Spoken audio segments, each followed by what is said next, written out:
Amin El-Khatimi est conseiller municipal à Avignon et président national du Printemps républicain, association regroupant intellectuels, élus et citoyens pour la défense de la laïcité et les principes républicains. Dimanche 8 décembre 2019, Amin El-Khatimi était à la librairie Ombre Blanche à l'occasion de la publication de son livre « Combat pour la France » aux éditions Fayard, lors d'une rencontre en conversation avec Guillaume Agulot. Bonne écoute.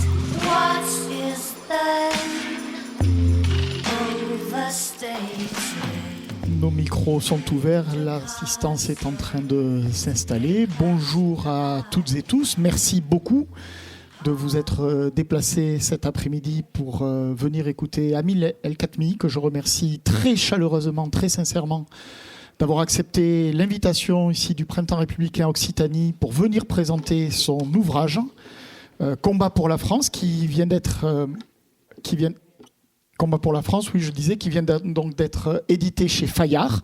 Vous en avez quelques exemplaires également présents ici dans cette pièce. Alors, Amin El-Khatimi, très rapidement, pour vous le présenter, vous êtes un élu de terrain. J'ai lu, c'est ainsi que vous êtes défini. C'est toujours une formule qui est toujours très savoureuse suivant comment on l'entend, bien sûr. On n'en manque pas, nous non plus ici, des élus de terrain, même si à Toulouse, beaucoup qui s'en prétendent, sont souvent des élus de terrain de golf, plus qu'autre chose. Vous êtes un véritable élu de terrain d'une ville du Sud, alors du Sud-Est, vous ne pouvez pas être parfait en tout, sur la ville d'Avignon. Et vous avez grandi donc dans ces territoires-là, vous avez appris à les connaître et aujourd'hui à travailler dessus. Mais vous n'êtes pas que cet élu de terrain, vous êtes aussi parmi les cofondateurs et aujourd'hui le président du Printemps républicain. Donc vous allez bien évidemment nous dire quelques mots. Cette association qui n'est plus tout à fait maintenant une association, qui est en train d'évoluer.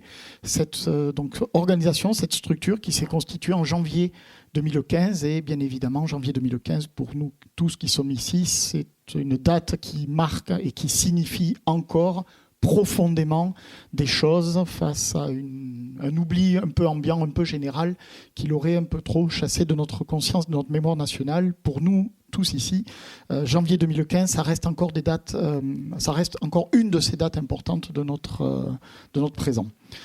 Alors justement, pourquoi, à l'issue de ce mois de janvier 2015, pourquoi avoir voulu réagir et pourquoi avoir voulu constituer ce qui s'appelle le Printemps républicain, dont aujourd'hui, ce livre dont on parlera juste après, est un petit peu la continuité. Bonjour à tous, merci pour cette invitation, merci à Ombre Blanche de nous accueillir. Je suis très heureux d'être à Toulouse pour parler de ce livre, pour parler des combats du Printemps républicain. En réalité, le Printemps républicain, nous l'avons créé début 2016, mais la réflexion a effectivement commencé un an auparavant, dans la foulée des attentats évidemment de Charlie Hebdo, de l'hypercachère de la porte de Vincennes, de ces policiers qui ont été assassinés. Et nous nous sommes retrouvés un certain nombre d'élus, d'intellectuels.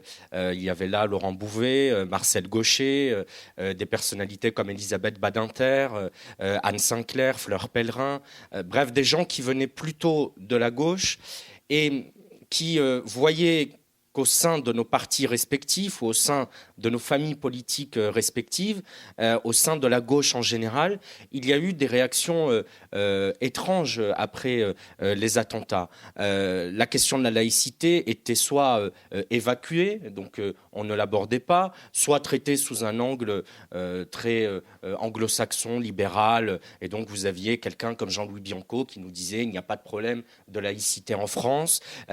Et donc on s'est dit, c'est pas possible d'accepter ce genre de discours. Et puis il y a eu des choses bien pires encore, une forme de relativisme face aux attentats. Et je me souviens notamment d'un article d'Edoui Plenel dans Mediapart, dont le titre était « L'enfance malheureuse des frères Kouachi ». Bon. Et quand on a vu tout ça se mettre en place. Alors évidemment, Edoui Plenel, il n'excusait pas ce qui avait été commis par les frères Kouachi, mais par un raisonnement intellectuel un peu tortueux, il expliquait que quand même la France, sans doute, de par sa politique diplomatique, de par les conflits armés dont elle était responsable, de par la situation de nos enfants dans les quartiers et dans les banlieues, eh bien peut-être que l'accumulation de tout ça pouvait pousser des jeunes à retourner les armes contre notre pays. Et donc, et puis il y a eu aussi sur Charlie, finalement, l'émotion du départ qui a fait taire toutes les critiques qu'on avait habituellement. Et puis, le temps passant, on a vu revenir les oui mais ils se moquent toujours de l'islam, oui mais ils l'ont un peu cherché, oui mais il ne faut pas offenser les croyants, la liberté d'expression c'est bien, mais bon. Et donc toujours ce mais qui était l'introduction, la porte ouverte à une raison toujours fallacieuse qui allait expliquer qu'au fond, ils étaient peut-être responsables de ce qu'ils avaient, de ce qu'il leur était arrivé. Et on a même eu, dans un journal de gauche, un éditorial dans lequel il y a eu cette phrase « Charb a conduit son équipe à la mort ». Bon. Et donc, quand on a vu tout ça, quand on a vu tous ces sujets fleurir sur le tapis, quand on a vu la nuit de la Saint-Sylvestre à Cologne. Parce qu'en réalité, c'est là qu'on se dit, bon, ça fait 1 an qu'on discute, qu'on se voit, qu'on dîne chez les uns, chez les autres, en disant il va falloir faire quelque chose. Et là, ce qui se passe à Cologne est insupportable. Vous avez près de 1000 femmes, jeunes filles, qui sont en famille, en train de célébrer le réveillon de la Saint-Sylvestre, qui sont agressées massivement, dont le profil des agresseurs est immédiatement connu, puisqu'il est identifié par la police. Ce sont des groupes de migrants pour une très grande majorité d'entre eux. Et face à cela, en Allemagne, en France, plutôt qu'une condamnation unanime, notamment de la part des féministes qui, a priori, compte tenu de leur engagement, devraient être les premières à dire « mais ce qui s'est passé est absolument épouvantable », vous avez tout un tas de gens, alors certains ont été très clairs, hein, Elisabeth Badinter tout de suite a dit « c'est ignoble, c'est insupportable », et d'autres ont dit « bon, c'est grave, mais enfin quand même, ce sont des racisés, ce sont des migrants, et si on va dire trop clairement qu'ils sont responsables de ces agressions, on ne fera qu'accroître la discrimination et le racisme dont ils peuvent être victimes in fine. » Et donc, on en est arrivé à des situations totalement absurdes où le sort du bourreau est finalement quasiment mis au même rang que le sort de la victime. Et on s'est dit que cette trahison finalement d'une version universaliste du féminisme n'était pas pardonnable. Elle s'est d'ailleurs reproduite après Cologne, à La Chapelle, au nord de Paris, lorsque vous avez des associations de femmes qui s'organisent et qui disent dans le débat public, nous sommes maintenant dans un quartier où, avec l'arrivée des migrants notamment, qu'on a pourtant accueilli, et c'est le témoignage, le portrait que je dresse de Patricia dans le livre, c'est une femme de gauche, elle me dit, moi j'ai passé ma vie à signer des pétitions antiracistes sur tous les sites, les journaux, à chaque fois qu'il y a eu un truc. Et elle me dit, quand les migrants sont arrivés, je suis descendue de chez moi avec des couettes, les enfants, des petits qui ne pouvaient plus porter, les jouets. Elle m'a dit, on a fait tout ce qu'on a pu, on était évidemment touchés par ce qui s'est passé. Elle me dit, mais quand au bout d'un moment, à partir de 19, 20h, 21h, il m'était devenu impossible de passer par certaines rues, de sortir à certaines stations de métro, parce qu'il y avait là des groupes d'hommes compacts, immobiles, qui nous faisaient des réflexions, des remarques. Elle-même a été agressée. Un homme l'a agressée sexuellement. Et donc, elle me dit, quand on a dit ça, on a vu des féministes arriver et nous dire « vous êtes des racistes, vous faites le jeu du Rassemblement national ». Alors qu'on a simplement décrit, dénoncé une situation qui nous était devenue insupportable. Et donc, on s'est dit, voilà, là, c'est pas possible. Il y a trop de sujets qui sont sur la table. Il y a trop de sujets qui ne sont pas défendus, notamment par les partis politiques classiques de la gauche, je dirais. Et donc, on s'est dit, voilà, on va créer ce qui, à la base, ne devait être qu'un appel qui a été diffusé, publié dans Marianne. Puis, on a créé l'association.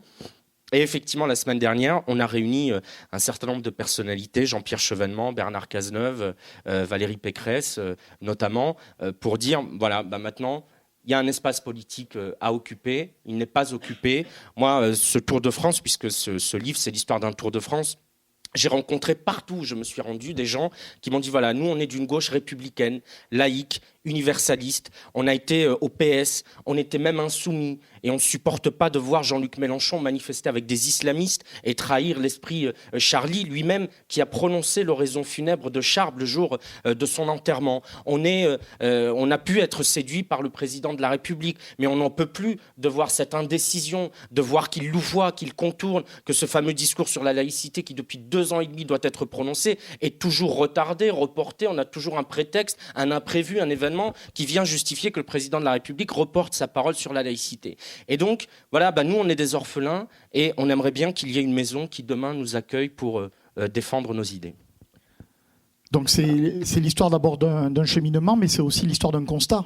En fait, ce printemps républicain, le constat que les partis politiques, dont c'était presque la mission première, si ce n'est la raison d'être, ont abandonné ces combats qui auraient dû être les leurs, qui devraient toujours être les leurs. Comment, justement, on en arrive à une situation où des partis politiques, des structures, des organisations, je pense notamment à certaines antennes, pas toutes, mais quand même certaines antennes du planning familial, par exemple, abandonnent tout ce qui faisait leur essence même, leur raison d'exister, en nous expliquant à tous ceux qui simplement pointent du doigt les incohérences entre les discours et les actes présents et les raisons d'être de ces organisations. Pour eux, leur seule défense serait à ce moment-là de nous dire, que nous sommes les racines, nous faisons le jeu, vous l'avez dit, du Rassemblement national, nous sommes uniquement là pour amener la politique du pire. Qu'est-ce qu'on peut concrètement faire répondre justement à ces personnes qui ne sont plus dans le débat et dans l'échange d'idées, mais uniquement dans des postures qui sont là pour asséner de nouvelles formes sur lesquelles on doit tous s'engager. Comment on peut répondre ? Il faut mener le combat, notamment au sein d'un certain nombre d'organisations. Rendez-vous compte, on en a été réduit, il y a un mois, à se féliciter que le congrès du planning familial ne vote pas le retrait du mot laïcité de sa charte des principes. Et il y avait des gens qui disaient « bravo, c'est formidable ». Vous n'avez pas enlevé le mot laïcité de votre charte des principes. C'est-à-dire qu'on en est arrivé à ce que des gens formulent un texte pour dire que dans la charte d'orientation du mouvement, il fallait retirer le mot laïcité. Et donc, à ce moment-là, il faut mener le combat, il faut se battre. Et qu'est-ce qui a fait plier le planning familial ? C'est que la secrétaire d'État à l'égalité entre les femmes et les hommes, Marlène Schiappa, dont le ministère octroie une subvention de 200 000 € à l'association, a écrit à la présidente du planning familial pour lui dire « Je considérerais comme une faute et que vous auriez franchi une ligne rouge si vous retirez le mot laïcité de vos textes, et dans ce cas-là, l'État retirera sa subvention. » Et 200 000 €, c'est quand même pas mal. Hein. Donc, on en est réduit à ça. Alors, je ne parle même pas de la Ligue des droits de l'homme. La Ligue des droits de l'homme s'est mobilisée à 3 reprises dans le nord de la France pour que le texte de Charb, Lettres aux escrocs de l'islamophobie qui font le jeu des racistes, ne soit pas joué dans les universités. Ce texte, je raconte l'histoire c'est d'ailleurs le premier chapitre du livre, Combat pour Charlie. Charb ramène le manuscrit de ce livre le 5 janvier 2015, 2 jours avant l'attentat. Il le ramène à la rédaction de Charlie et ils ont une maison d'édition qui s'appelle Les Échappés en disant voilà, j'ai fini ce texte, maintenant il faut le publier. 2 jours plus tard, il y a l'attentat, se passe ce qui se passe, l'émotion, les cérémonies, etc. Et puis, quelques semaines après, l'équipe de Charlie se dit bon, mais enfin ce texte, Stéphane n'est plus là pour le défendre, mais c'est un plaidoyer antiraciste tellement magnifique qu'il faut en faire quelque chose. Donc, ils ont demandé à la famille si elle était d'accord pour publier. La famille a donné son accord. Et il y a un comédien qui s'appelle Gérald Dumont qui dit « Bon, c'est très bien, c'est un succès en librairie, les gens l'achètent, mais moi, ce texte, j'ai envie de l'amener dans les lycées, dans les facs, dans les MJC. Je veux aller dans les quartiers. Parce que je sais qu'auprès d'enfants des quartiers populaires qui ont parfois le sentiment que leur religion prime sur le respect des lois de la République, la caricature, la satire, la liberté d'expression sont parfois des valeurs abstraites. Et qu'un gamin qui affirme, sans aller commettre un attentat bien sûr, mon prophète n'a pas à être dessiné parce que c'est ce qu'on lui a appris dans le cours coranique, à la mosquée, à la maison. Mais moi, ce gamin, je veux aller lui parler, je veux aller lui expliquer, je veux aller lui montrer des dessins, lui montrer qu'on se moque de toutes les religions, qu'on se moque des pouvoirs, qu'en réalité, en fait, on se moque de tout le monde parce qu'on est des irrévérencieux, qu'on est des gens qui n'ont pas de conventions, qui n'ont pas de règles. Et donc, je vais engager ce dialogue avec ces gamins et avec des étudiants. Et donc, ils ont commencé à programmer ces lectures. Et là, il y a eu un espèce de défilé de pleutreries, d'excuses toutes plus farfelues les unes que les autres, d'annulations, y compris de la part d'élus, de présidents d'université, de directeurs de salles de MJC, de salles de spectacle, qui disaient les conditions de sécurité ne sont pas réunies. C'est un argument d'une lâcheté absolue. Un pays qui est capable d'accueillir le G7, la Coupe du Monde, les Jeux Olympiques, d'assurer des événements, la sécurité d'événements qui accueillent des dizaines, des centaines de milliers de personnes, serait incapable d'assurer la sécurité de 50, 60 ou 200 personnes dans une salle municipale.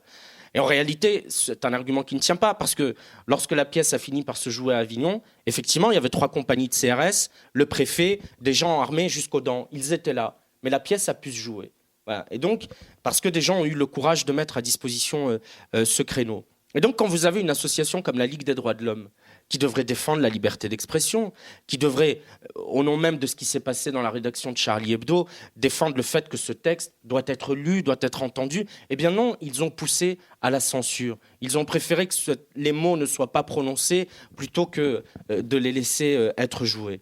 Et donc, il y a une bataille à mener. Et la bataille, elle s'est jouée à l'UNEF. Quand on a vu aussi ce qui s'est passé autour de Mariam Pouchtou, la responsable de l'UNEF voilée, le problème n'est pas qu'elle porte le voile n'est pas interdit en France, les gens ont le droit de se voiler, il y a des règles, il faut les respecter, on ne peut pas se cacher la figure.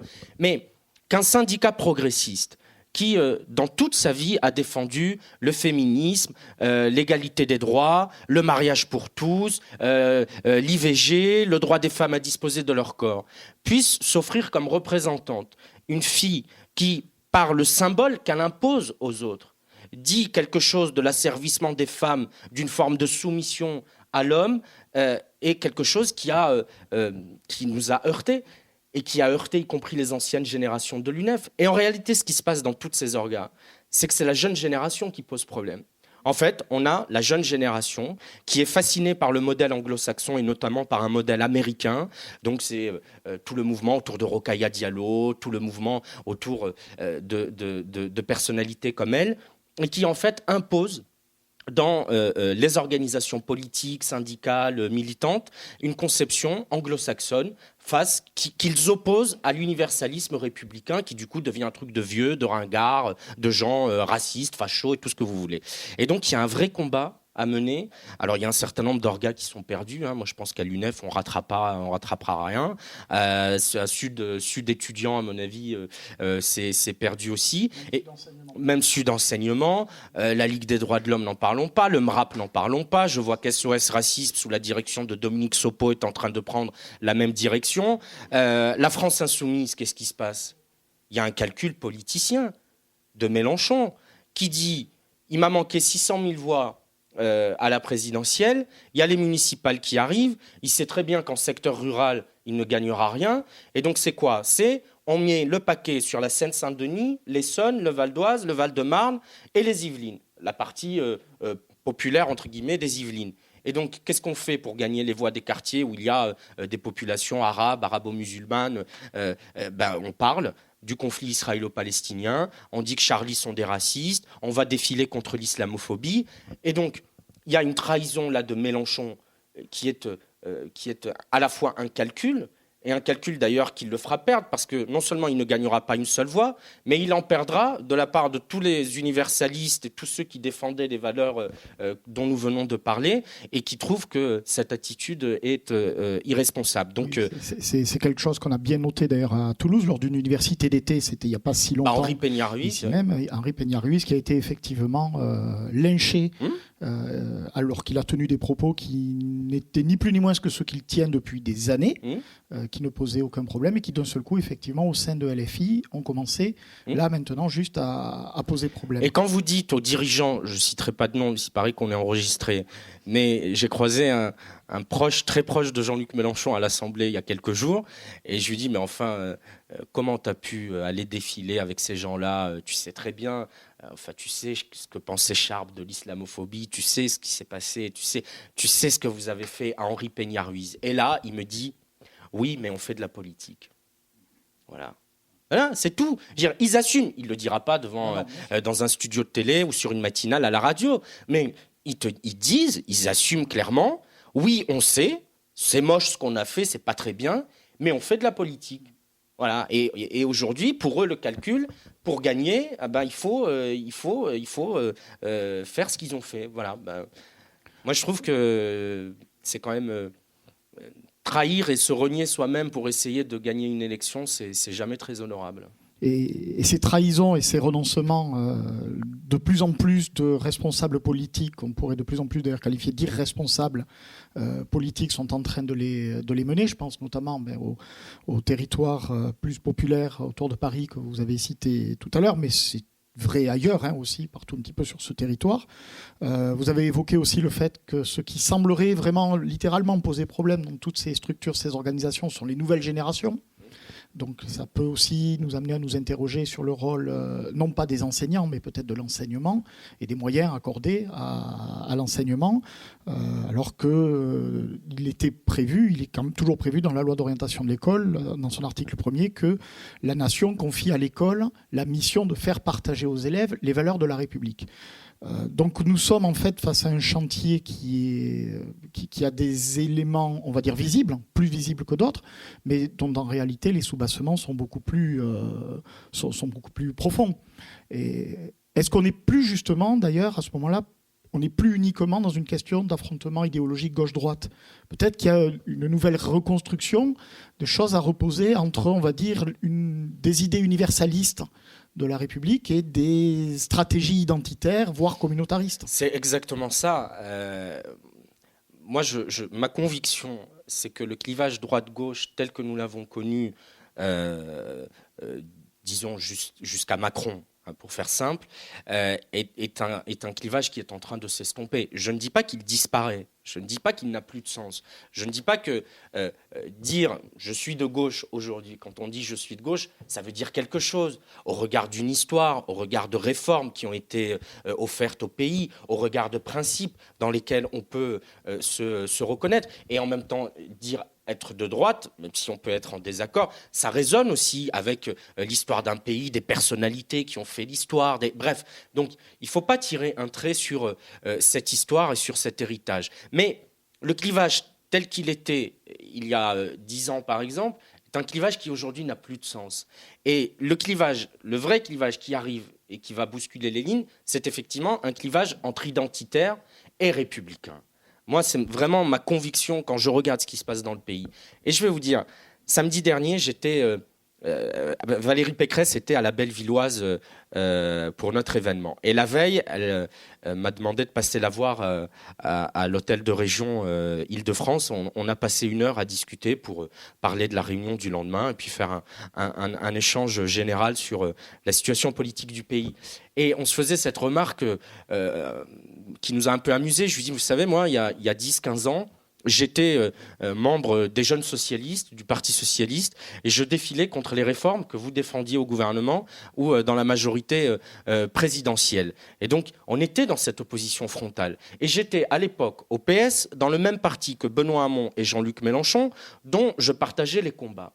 Et aujourd'hui, parce qu'il y a eu des événements, parce que ce qui s'est passé, les attentats, près de 300 morts en 5 ans, les bouleversements qu'il y a eu dans le pays, fait qu'on se retrouve aujourd'hui en accord avec des gens que l'on combattait hier et en désaccord à peu près complet avec ceux dont on partageait les combats. Donc on voit bien aujourd'hui, si on prend la question républicaine, la question de la laïcité, sur ces sujets, et même si on ne sera pas d'accord sur tout, mais entre un François Baroin ou un Xavier Bertrand d'un côté et un Jean-Luc Mélenchon ou un Benoît Hamon de l'autre, moi je suis désolé au risque de heurter certains ici, le socialiste que je suis, l'homme de gauche que je suis, en est réduit à conclure que j'ai plus confiance en Baroin et Bertrand pour défendre la République qu'en Hamon ou Mélenchon. Alors, sans doute, me direz-vous, que sur la question économique, que sur la fiscalité, que sur tout un tas d'autres sujets, on sera en désaccord, effectivement. Mais pour moi, l'essentiel aujourd'hui, il est ailleurs. Je considère que l'urgence de la situation dans laquelle se trouve notre pays fait qu'il ne peut pas y avoir de compromis sur la question républicaine. Et donc, on sera sans doute en désaccord sur certains sujets, mais je sais que sur ces sujets-là qui sont fondamentaux, on sera en accord.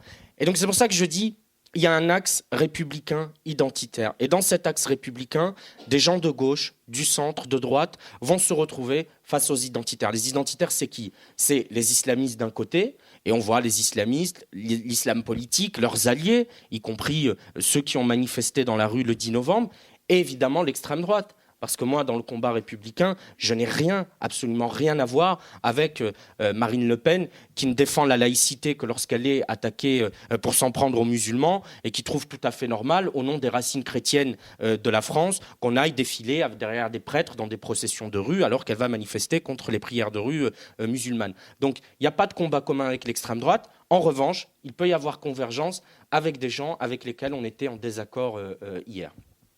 Donc refondre et reforger le socle républicain, en réalité, c'est ni plus ni moins que de ça dont il s'agit. Et alors justement, dans ce livre, vous donnez la parole à de très nombreuses personnes un petit peu partout qui disent en fait tous à peu près la même chose. Premièrement, qu'ils ne se retrouvent plus, effectivement, qu'ils sont perdus, qu'ils sont déboussolés, qu'ils ne savent plus où ils en sont, dans une violence politique et sociale qui les accable et qui les assaille de plus en plus. Ça, c'est vraiment un point commun en tout ce que l'on trouve et qui fait écho en tout ce que l'on peut connaître, nous, chacun de notre côté, bien évidemment, mais qui ont aussi des cris à nous donner qui ne sont pas toujours des cris de rage ou des cris de haine, qui sont parfois aussi des cris d'amour et qui nous disent « mais moi j'aimerais bien retrouver en fait la République, en tout cas ma République, celle qui m'a permis aussi de grandir, d'évoluer, de devenir celle que je suis devenu ». Ça veut dire aussi qu'en creux dans ce qu'ils nous disent, parfois ils nous le disent d'ailleurs en vrai, vous le dites très clairement, c'est qu'il y a cette absence totale aujourd'hui de confiance dans ce que l'on est convenu d'appeler le personnel politique, comme si c'était devenu d'ailleurs une caste à part. Ils ne font plus confiance dans leurs représentants. Or, nous sommes une démocratie représentative.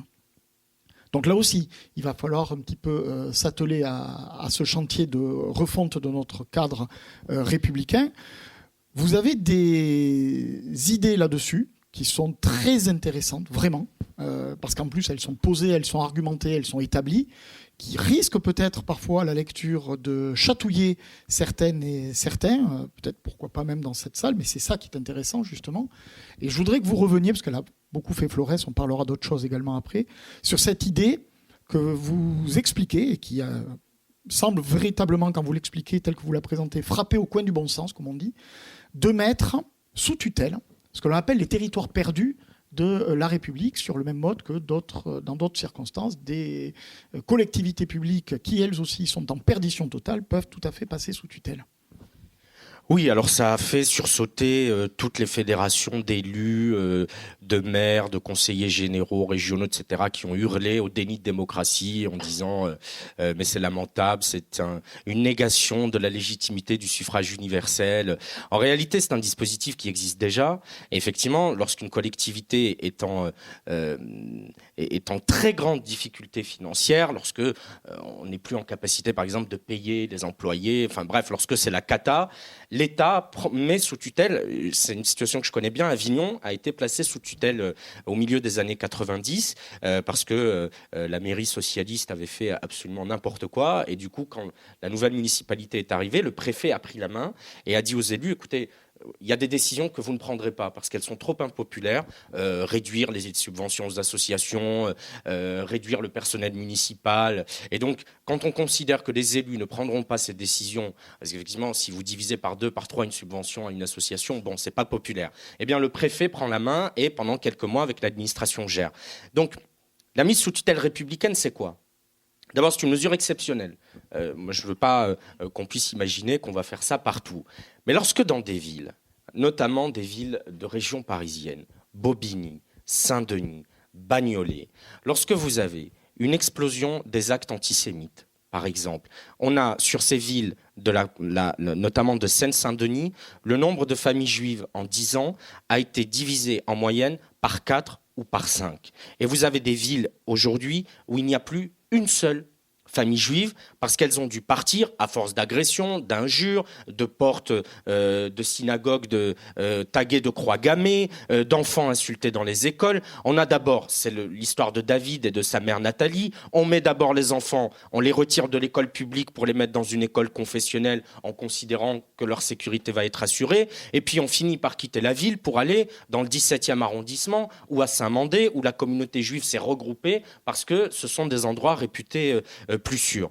Lorsque vous avez des agressions contre les femmes, lorsque vous avez la prolifération de l'islam politique, du communautarisme, comme je le raconte avec l'histoire de cette mosquée à Bagnolet qui a été un cadeau offert à quelques mois des élections municipales. Bref, lorsque la situation est devenue incontrôlable et que vous avez vraiment des élus qui ont fauté, eh bien moi je considère, oui, qu'il faut que la République reprenne la main pendant un temps donné et qu'elle mette sous tutelle ces territoires pour y prendre les décisions qui doivent être prises. Rendez-vous compte, à Bagnolet, la ville a laissé une école coranique illégale s'installer dans un bâtiment de la mairie.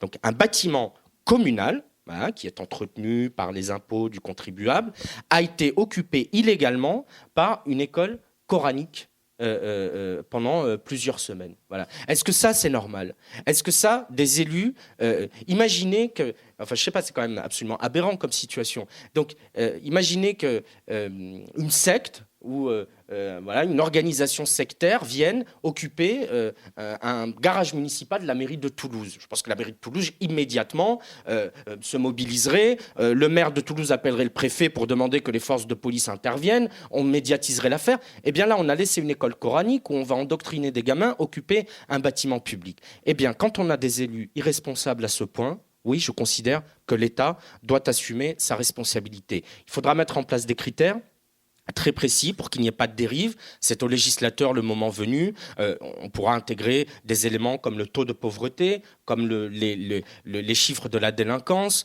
Et donc tout ça étant établi, c'est les préfets qui motiveront par écrit la mise sous tutelle, et il reviendra au Conseil des ministres, comme lorsqu'il s'agit de dissoudre une association, par exemple, c'est au Conseil des ministres qu'il reviendra d'acter ou non la mise sous tutelle. Ça reste une mesure exceptionnelle, mais je crois qu'il faut qu'on ait une possibilité de pression sur des élus locaux dont on considérerait que vraiment, là, ils sont allés beaucoup trop loin. Et ensuite, je propose une réforme de la politique de la ville qui est distincte de cette mise sous tutelle. Aujourd'hui, on a une politique de la ville qui est, et moi qui suis élu à Avignon, dans un territoire où on a quasiment, à part le centre-ville, que des quartiers politiques de la ville, je me rends compte de l'aberration absolue que constitue cette politique. Vous avez aujourd'hui à peu près 1500 quartiers en France qui sont considérés comme des quartiers sensibles. Et donc l'État distribue, globalement, un peu la même somme à un peu tout le monde.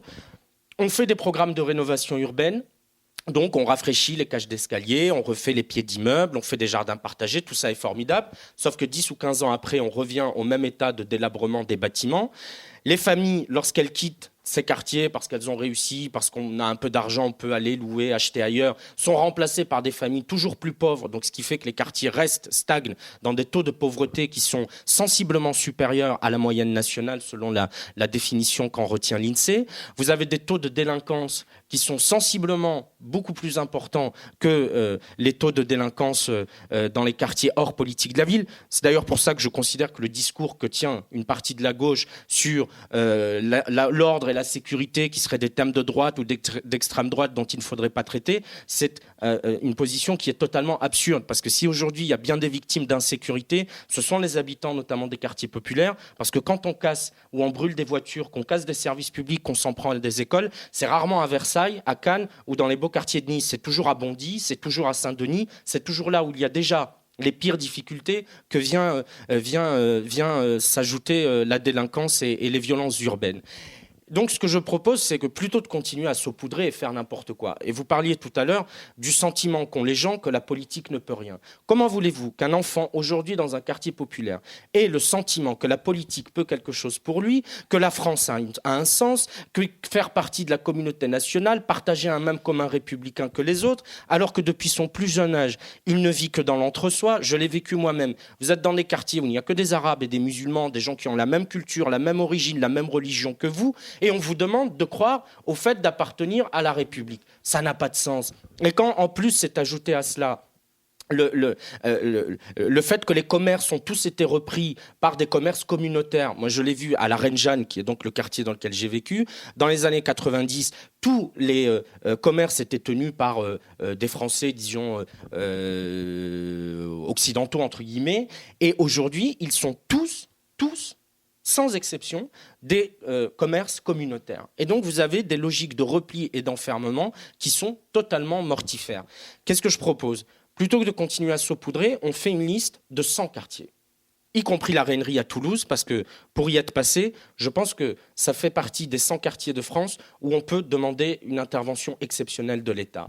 Et la politique de la ville, aujourd'hui, vous avez la communauté d'agglomération qui est chef de file, la mairie, le département, la région, donc ça, c'est les collectivités. L'autorité de l'État est en réalité écartelée entre 4 autorités, le préfet, l'ARS pour la santé, l'éducation nationale, les finances publiques répondent à leur propre logique. Ajoutez à cela des organismes, la Caisse des dépôts, la RATP en Ile-de-France qui répondent à leur propre direction.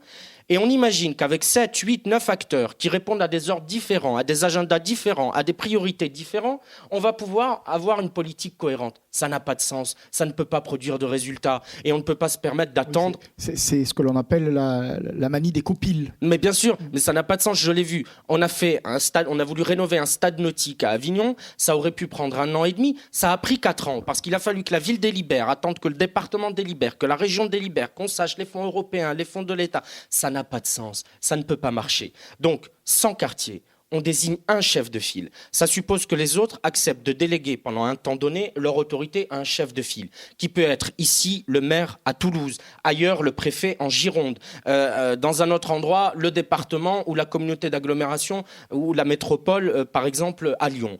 On met sur ces 100 quartiers, des moyens exceptionnels. Ça veut dire quoi ? Ça veut dire doubler le salaire des enseignants qui y sont. Ça veut dire doubler les moyens des policiers qui acceptent d'y intervenir. Ça veut dire faire le dédoublement des classes, pas seulement au CP, mais du CP jusqu'au bac, parce que c'est une bonne mesure de politique publique. Bref, on mène une guerre éclair sur ces quartiers, sur ces 100 quartiers pendant 1 an et demi, et peut-être qu'on va se planter.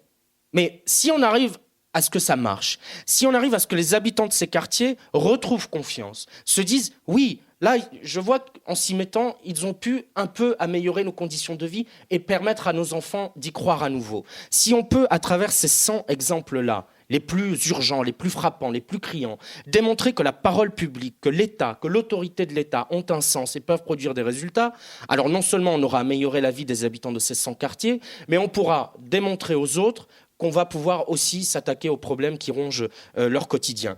Voilà, je crois vraiment plutôt qu'au saupoudrage auquel on assiste aujourd'hui, si on a ce cumul de moyens sur un temps donné, sur un territoire donné, on peut obtenir des résultats. Donc vous voyez des propositions qui décoiffent, parce que ce n'est pas forcément le discours ambiant et ce n'est pas nécessairement ce que l'on a l'habitude d'entendre. Et pourtant, ça a au moins le mérite de nous bousculer dans nos certitudes dont les faits nous montrent qu'elles ne sont que ça, le plus souvent, c'est-à-dire des certitudes. Pour autant, il y a bien d'autres choses. D'ailleurs, dans ce livre, on pourrait en parler très longtemps et on va d'ailleurs continuer à le faire avec vos questions. On va prendre plusieurs questions. Allez-y, c'est à vous. Alors, pour l'instant, je vois une main. Alors.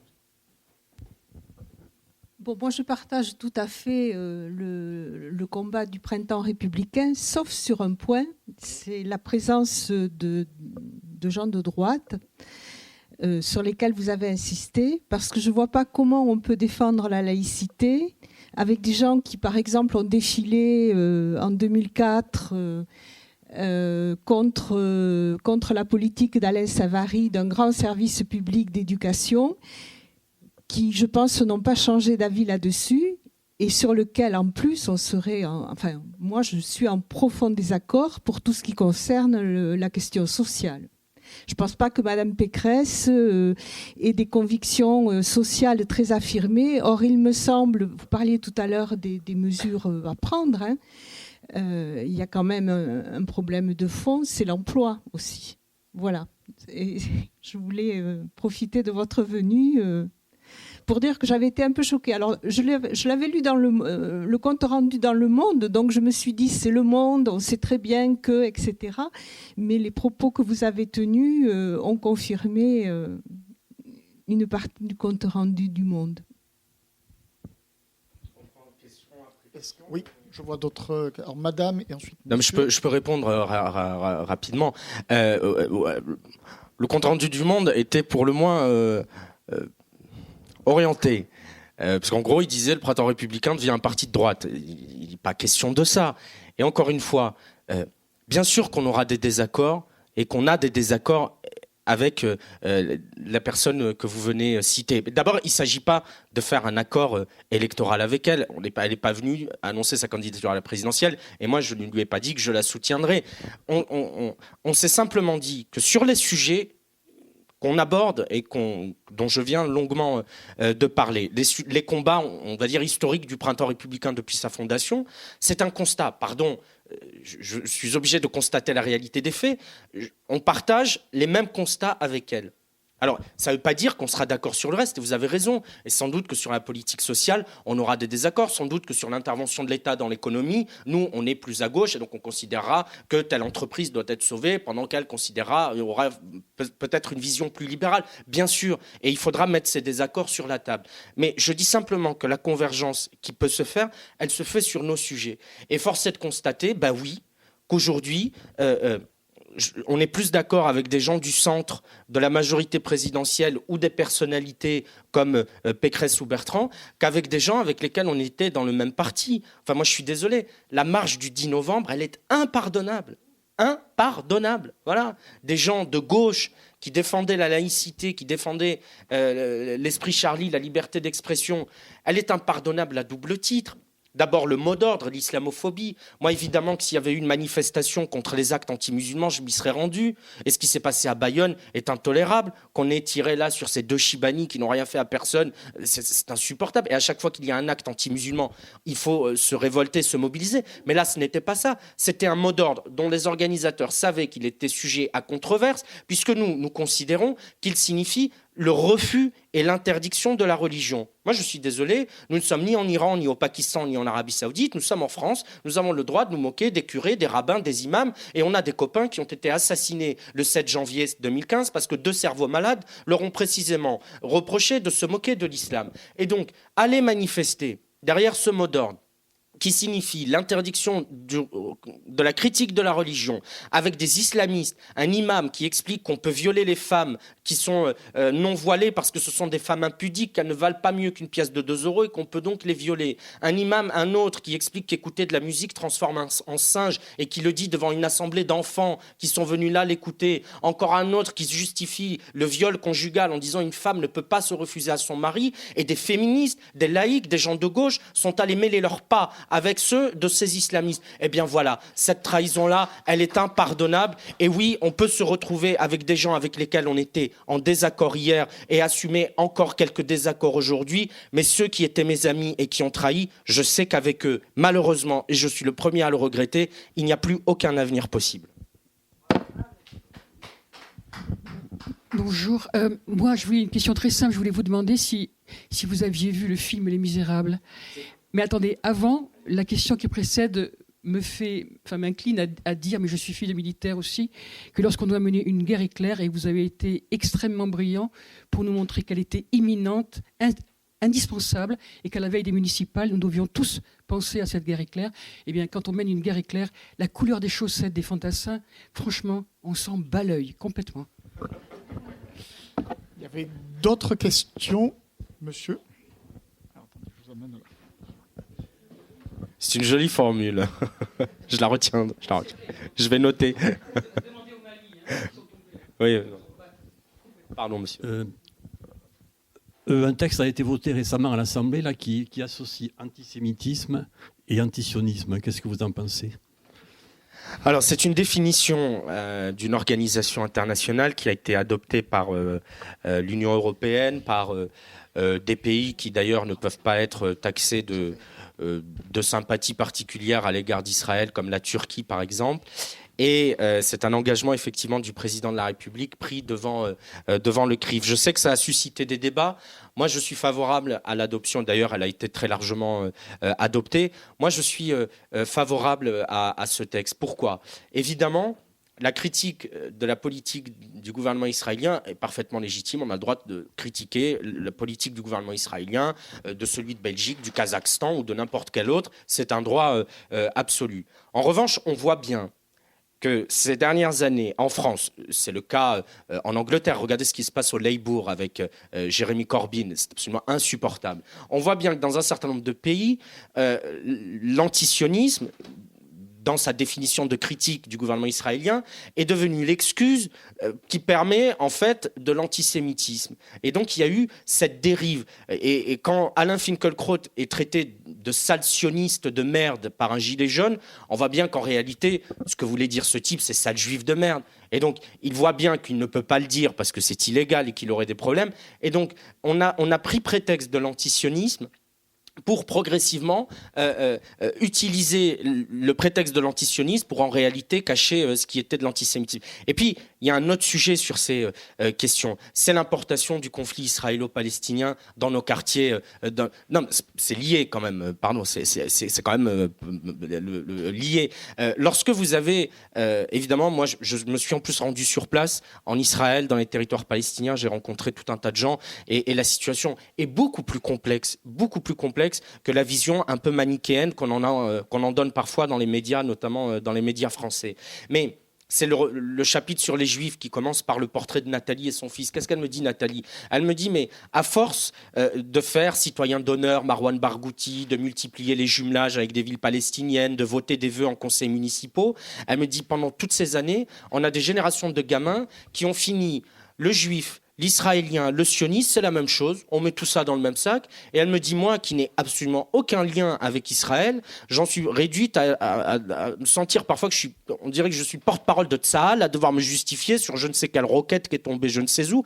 Et donc, la confusion sur des objectifs purement électoralistes, hein, parce que si ces gens-là étaient mus par des motivations humanistes, fraternelles, pourquoi ils ne parlent jamais de ce qui se passe au Yémen ? Pourquoi ils ne parlent jamais de ce qui se passe dans les autres pays ? Systématiquement, c'est le conflit israélo-palestinien qui revient au cœur du sujet. Donc je suis là aussi pour qu'il y ait une fermeté beaucoup plus dure à l'endroit de ces élus. Et le film, donc, Les Misérables ? J'ai pas eu le temps. Et son auteur ? Oui, on m'en a parlé, il faut que j'aille le voir, j'ai pas eu le temps. Mais j'ai prévu d'y aller et on m'en a pas dit que du bien. Une note positive, dans la liste des organisations qui sont compromises, vous avez oublié la FCPE. Ah bah évidemment. Voilà. Moi, ce qui m'inquiète, j'ai discuté avec des jeunes d'une vingtaine d'années. Et pour eux, la manif contre l'islamophobie, c'était normal. Et quand on discute avec eux, on se fait traiter de raciste. Alors, moi, mon père, c'est un des fondateurs du MRAP. On a vu ce qu'est devenu le MRAP. C'est plus possible de discuter avec des jeunes qui sont... Non, c'est pas des jeunes bobos, c'est des jeunes étudiants de gauche. Et on a beaucoup de difficultés. Alors je leur conseille d'écouter Boualem Sansal, d'écouter Zineb. Vraiment, ça me fait peur. Et quant à l'alliance avec Valérie Pécresse, moi j'ai toujours été à gauche.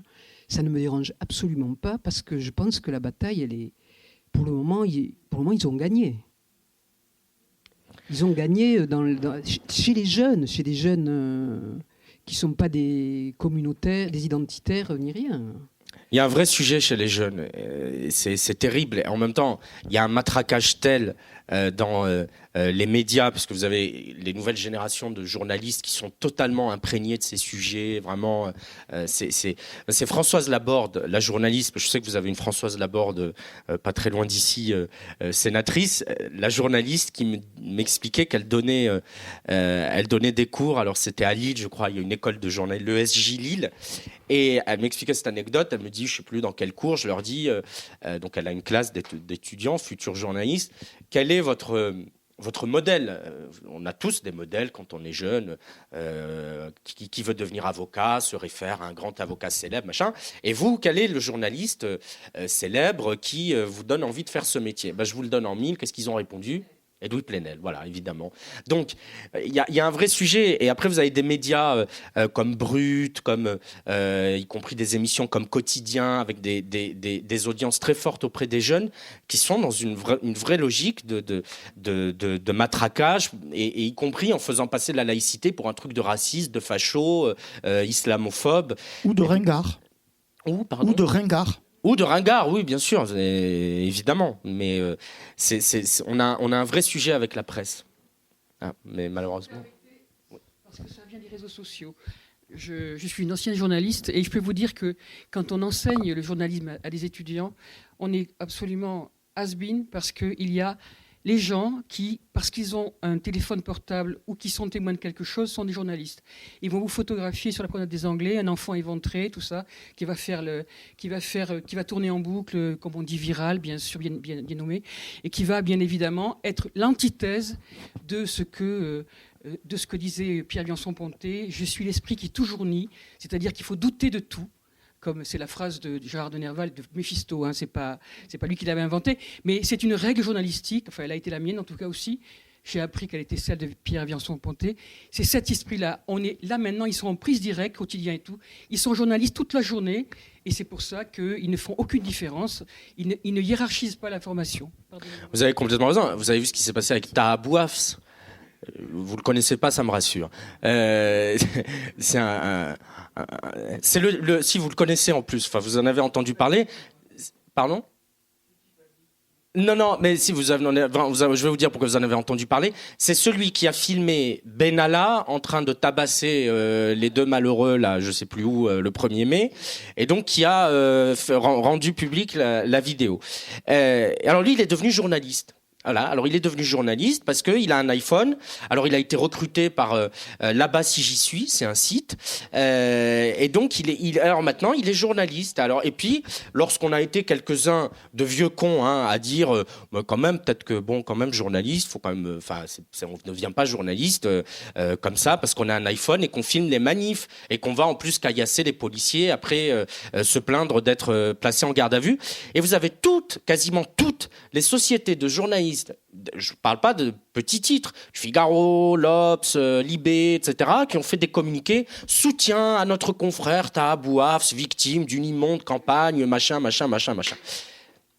Et là, moi, j'ai discuté avec des journalistes, des vrais, dont c'est le vrai métier, qui font des enquêtes, etc.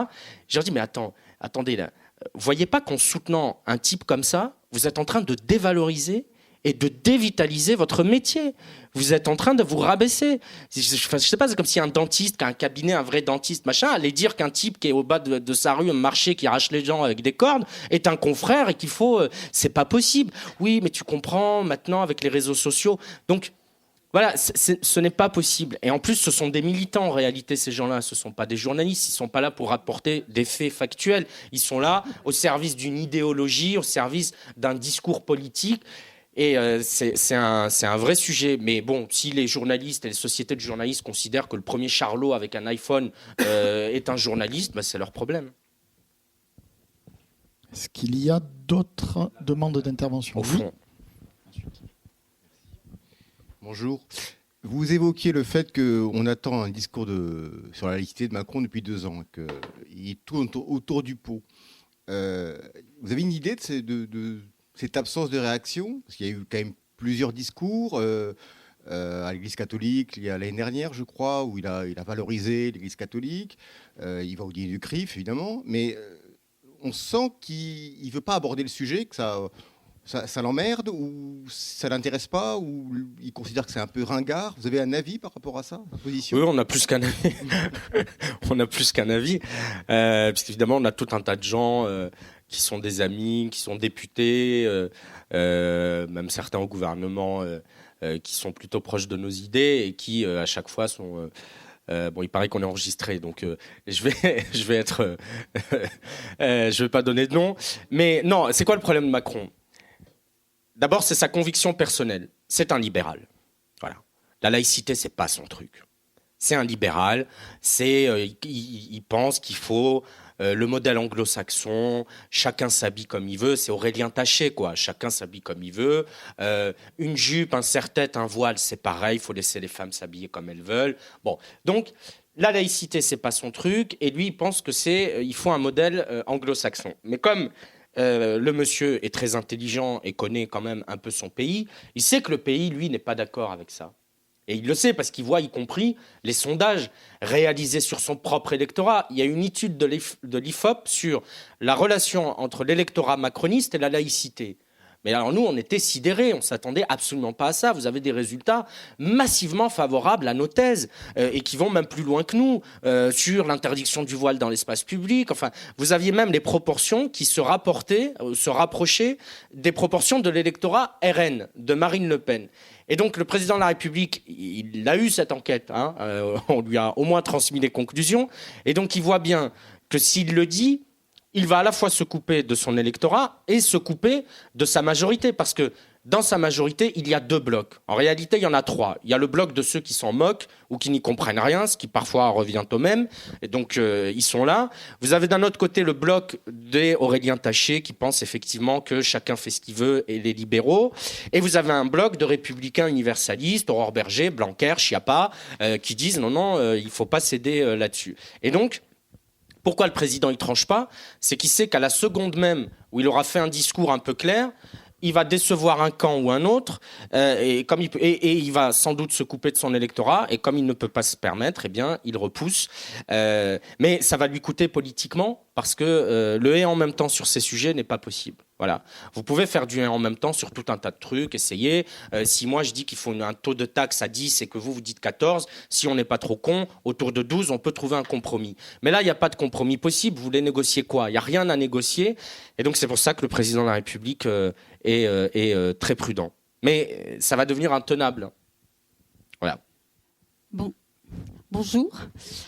Moi, je voudrais revenir sur ce que vous avez évoqué tout à l'heure, c'est-à-dire les quartiers dits prioritaires, populaires, etc., etc. Pas partir sur tous les débats comme le conflit israélo-palestinien. C'est un peu vaste, mais je veux vous faire part de ce que moi j'ai vécu ou que je vis. Vous avez tout à l'heure évoqué donc la politique de la ville qui a été menée durant des années, mais je voudrais quand même donner quelques notions d'optimisme parce que les choses avancent quand même.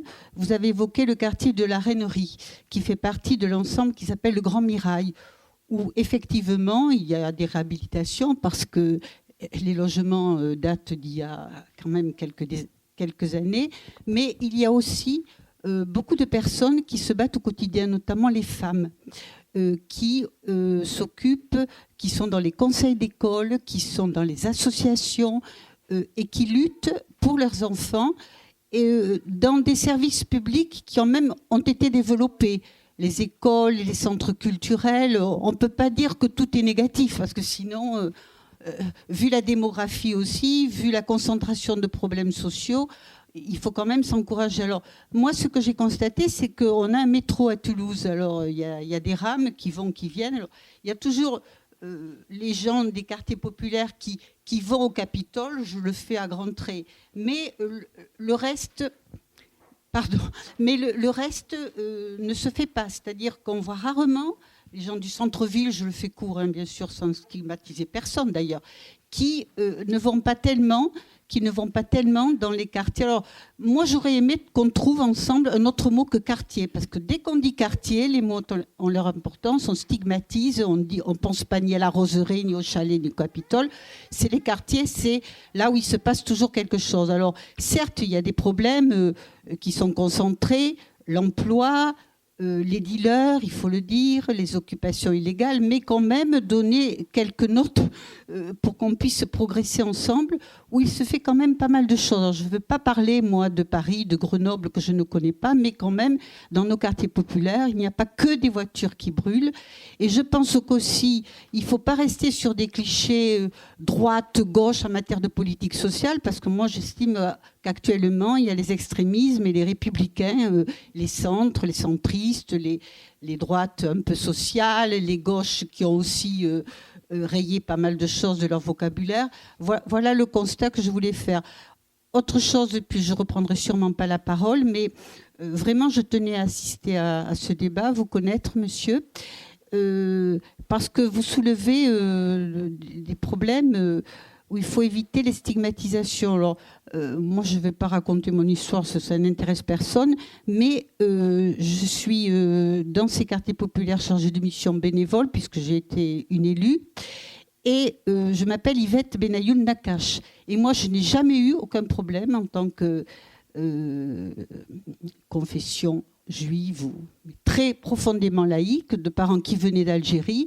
Et jamais dans nos quartiers populaires, je n'ai eu une attaque de quoi que ce soit. Donc, c'est en ça que je dis qu'il y a quand même, alors je ne vous dis pas que je suis loin de là, mais je voulais témoigner vraiment dans l'enrichissement du débat pour dire que tout n'est pas négatif, quoi. Et quand on vit au quotidien, je vous assure que, enfin, je le dis ici, il y a des personnes formidables.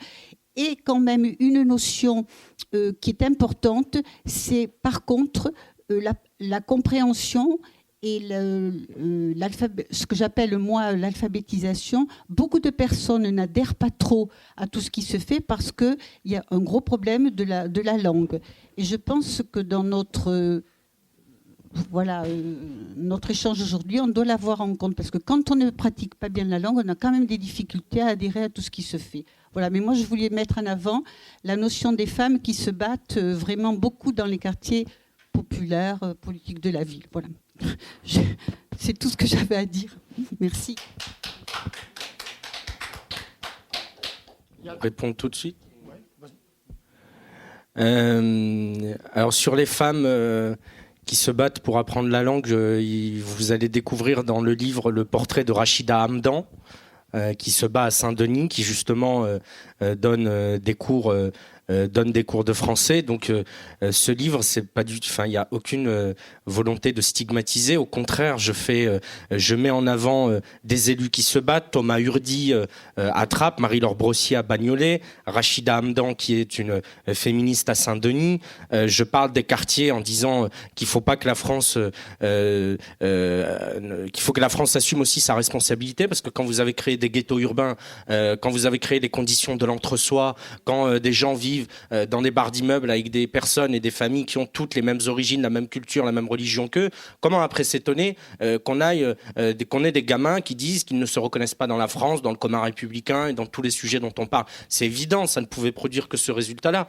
Après, sur la question de l'antisémitisme, je suis très heureux pour vous que vous n'ayez pas eu de difficultés. Et évidemment, je ne suis pas en train de dépeindre une situation qui serait dramatique, où on s'en serait à chasser les juifs à tous les coins de rue, dans tous les quartiers du pays. Toujours est-il qu'il y a une réalité. Cette réalité-là, moi, je ne peux pas la contester au prétexte que d'autres n'ont pas eu de problème. Le nombre de familles divisé par 4 ou 5, c'est pas une invention de l'esprit, c'est un chiffre. Ce sont les chiffres du ministère de l'Intérieur. Les 12 morts en 5 ans, ça a commencé ici. Mireille Knoll, Sarah Halimi, Ilan Halimi, je ne vais pas tous ici les citer, c'est pas une invention de l'esprit. Il y a eu 12 Français de confession juive qui ont été tués parce que juifs. Ça n'a été le cas d'aucune autre religion dans le pays depuis 5 ans. Les enfants que l'on déscolarise, les rassemblements de familles qui vont toutes dans le 17e à Sarcelles ou à Saint-Mandé, là aussi c'est pas une vue de l'esprit, c'est une réalité. Ce sont des chiffres, des faits, des familles qui s'en vont, qui sont agressées, des synagogues qui sont prises à partie.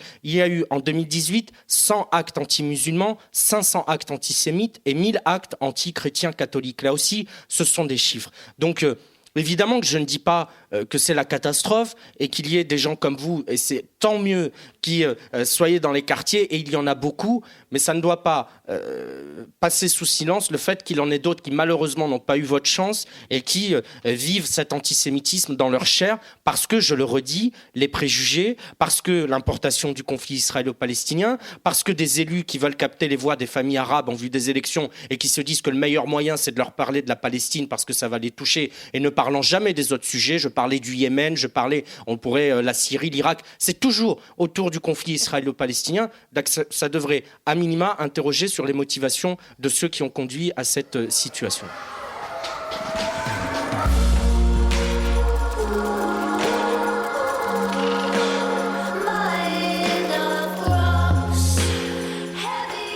Vous venez d'écouter une rencontre avec Amin El-Khatimi, enregistrée le 8 décembre 2019 à la librairie Ombre Blanche. Il y présentait Combat pour la France aux éditions Fayard. Amin El-Khatimi a aussi fait paraître en 2017 Non, je ne me tairai plus, La gauche et l'islam aux éditions Jean-Claude Lattès.